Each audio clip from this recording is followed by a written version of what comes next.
Night Train. Choo choo. That is what I'm drinking. Night Train. It is a London Porter, so it's from London. Yeah. So this is my heritage. This better be good. London steak is on the pride. Yeah, I've had quite a few porters lately. If you're a regular viewer, you will know that I don't touch these, but actually, yeah, it's cool. I've had some really good stuff. There you go. It's coming in at 5%. 5% free 30ml. Red cap. Also brought to you in 4K by Roku. Loving these 4K videos, fans. Here you go. Pitch black. Look at that is just amazing. Look at that. Just that in 4K. Look at that. That is so cool.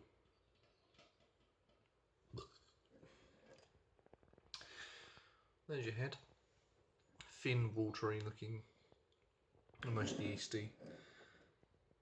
There you go. Thin, minimal.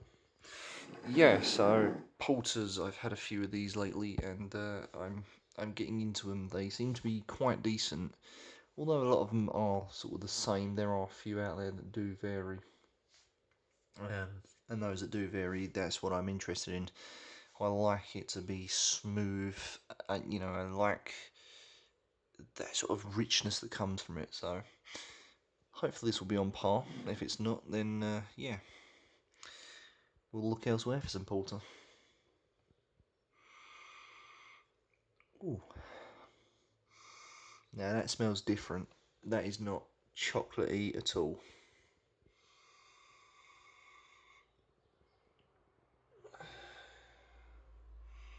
I know this is going to sound really strange, fans, but bear with me. It actually smells a little bit peppery. I don't know if that's... It's got like a heat to it, like a pepper, you know, like a ground black pepper. That's what it smells like. Mixing with some berry of some kind, I don't know. Strawberry or... Nope, I'd say it's more of a raspberry or... No, blueberry or blackcurrant, one of the two. I'm not sure which one that is, but it's either like a blueberry or a blackcurrant smell. I'm definitely picking up a pepper spice there. Very unusual to have for a porter to have a spice. Any beer with spice is just odd in general in my eyes. Yeah, so this is a 5%. Should be enjoyed at 8 degrees, so I've kept this one out of the fridge deliberately. I'm getting into the whole idea now that certain beers should be stored at certain temperatures because it does affect the taste. It's not just for wine, but it also works for beer too, so let's crack on with the taste.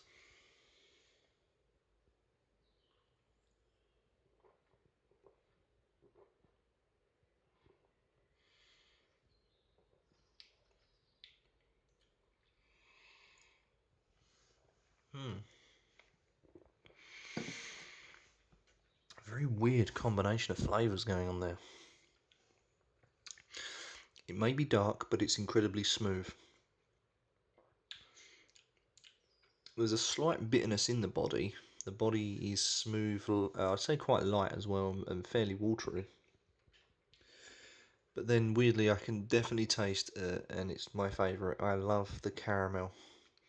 There's caramel sweetness in there that comes through, and it reminds me of things like Utanos.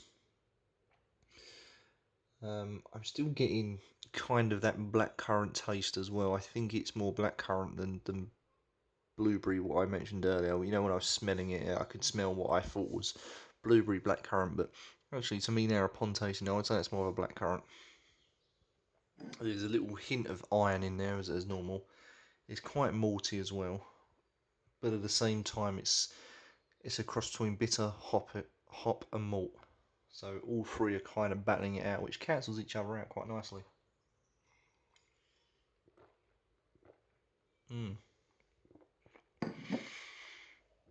It's really bizarre. The head is minimal, but the mouth feels really what gets me. It just goes into that. I can't explain it. I'm going to use a bit of imagination work. Imagine the tide comes in. This is your tide. Oh look at that. See, look, 4K reveals stuff on counter. Sorry fans, I do housework, I promise. This is, imagine the wave. As the wave comes up on shore, you get left with a foam that sort of sweeps the sand. That's the impression I get with that. When it leaves, the water leaves and you're left with a foam. That's kind of what I'm getting in the mouth, just left with foam. And it tingles. It caresses the palate well. Very gentle. Quite forgiving as well.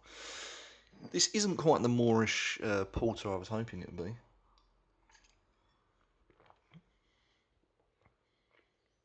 One thing it is smooth.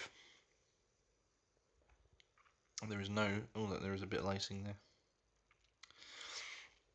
Very smooth, not chocolatey in the slightest, just very sort of, I don't know, blackcurranty and bitter. But I do have some information for this. I don't often do food pars, but I found something that that is food par. So I'm just going to read straight from my notes that I wrote down earlier. I don't ever produce notes for these videos, by the way. I'm merely producing notes because I'm shit at food pars. And lately in these last few videos that I've done, they've had no history on the beer itself. But just bear with me.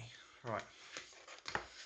So it says this goes well with chocolate and pear strudel, chocolate sauce and hop cream. That's not hot as in H-O-T, but hop as in hops as in beer hops. Yes, sir, it's weird, I know. Hops, induced cream sounds interesting. I might have to try it. But it basically, I've got a recipe here for it. So I might put that in a description. And it just, here we go, for the hop cream. You whip and infuse cream into soft peaks and add honey to taste. So there you go, so that's what you're looking at. You're looking at pear chocolate strudel with this London Porter IPA. And it supposedly works really well together. Although I've never actually tried it because I ain't got time to do that. But there you go, fans. It's I don't know, London Porter, right? I really don't know. Do you know what? I don't think I'm going to score this either. I didn't score the New Zealand beer, but in my mind, the New Zealand beer has got a 9 out of 10. But this, I'm not sure I can score. Yeah, to me, I was looking more for a bit of a more power punch to things, but it just didn't quite deliver. And what it is it's a soft journey. So imagine you're on the train, on the tube, underground, whatever you want to call it, and you've had a hard day at work or a night out, and you're just having to fall asleep because the train itself is rocking you to sleep. That's what I'm getting. I'm getting that kind of gentle, relaxed, let's just go on a journey, let's savour the taste. So my verdict is, fans, I think this is one to savour rather than to drink quickly. But there it is, once again. Night Train, London Porter. The ticket says one way, and the one way that it's going is soft and gentle. Thanks for watching, fans.